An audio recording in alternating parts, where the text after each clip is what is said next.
Hello and welcome to yet another game dev video. In my previous video I asked for some help with some issues in a physics gun script that I was creating for my game. To be able to get some help, I took out the script, put it in a GitHub open source repository and created a video about it. And did that pay back and made the community help me? Yes, I think it did. Stay tuned.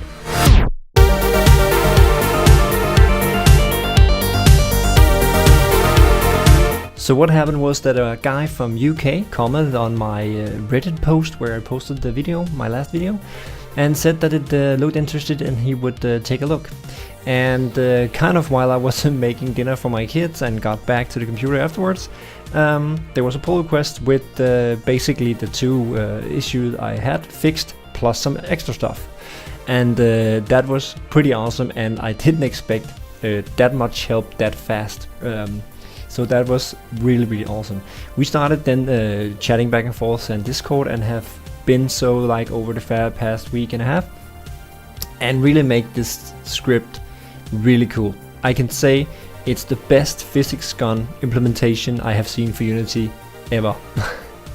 I haven't seen a lot, but I kind of see what's on the internet. I at least search for it. So a lot for it. So yeah, so that's pretty cool. So check out the repository. There's a link in the description, and we are still trying to clean up the code and make the actual script less dependent on other stuff, so it's easier to use. I myself need to use the script in my game. That's originally why I created it. So I use that as a test to see how easy it is to take the script in a existing game. So we chat back and forth and fix some stuff, improve it, tweak it, do certain stuff. And I guess my next video will be actually about taking that script and implementing it in my game. So that'd be kind of a cool thing. But for now, let's just take a look at not the code. I won't go through that because that won't make any sense, because we are cleaning it up and it will be, you know, it will change like almost every day from now anyway. So going through the actual code, I don't want to do that, but I can show you how it behaves, how it looks, and what it can do currently. Because I guess that will be kind of where we will stop, where it is now. Might fix some minor bugs, but what it can do, I guess, is what will be there. I might be wrong, and if it changes a lot, I will do another video about it. But anyway, let's take a look at the actual anyhow, let's take a look at how it looks. So here's the project on GitHub.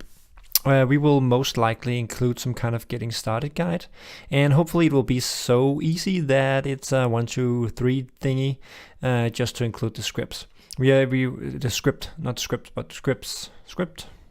Well, it might be multiple scripts, but anyway, we'll try to make it easy to do by removing dependencies on other stuff. But again, you can always download the entire project like I have here and run it on your own machine, so you can actually go through and see how things are put together. Anyway, let me show you what it can do. So here I am. It's a normal standard asset first person controller, and I can look at things and pick it up. And the first thing you notice is that we have a beam in here, a laser beam kind of thing, to indicate that we are actually shooting, or whatever box we have we are pointing at and are lifting, you could say. And you also notice some outline things, so we can see that we are selecting this box. The outline stuff is taken from another project, and it's linked in the README file. But it just gives a nice feeling to it, and you can actually see what you are picking up here. So you can see here my first issue I had in my previous video, where it didn't follow along when I turn around. It now sticks to the player's rotation, and at the same time I can also rotate the object if I hold down R. These axes you see here, the green and red ones, is here for kind of development purposes. It's easy enough to remove that, and that's it. That's true for the entire script, that you can take it in your project and then you can remove stuff you don't need. But it's a good base to get started on, because it have a lot of features. You can just remove the ones you don't need. So anyway, I can hold on R here, and then I can turn around the object here, and we have some settings on the component, so you can set the sensitivity on how quickly it will turn.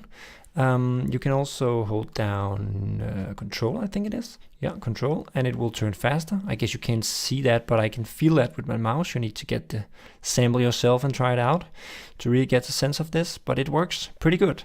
And now it's kind of unordered, you can see, and kind of it's not straight and stuff like that. And then if you hold down Shift, it snaps to world axis, meaning that now I can kind of order it in a way so it's kind of straight, like here.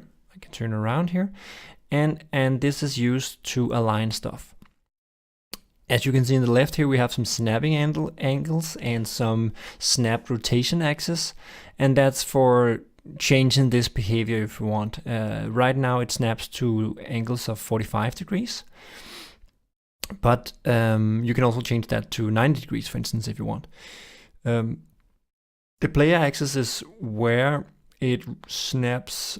It's hard to explain, but what axis it snaps to. Right now it snaps seen from the player, so when I move the mouse forward, it turns like that, you know, it rotates forward. If I press tab, it changed to object orientation. So right now when I click forward, it goes forward, but if I turn it and click forward, it goes forward in relation to the object and not the player.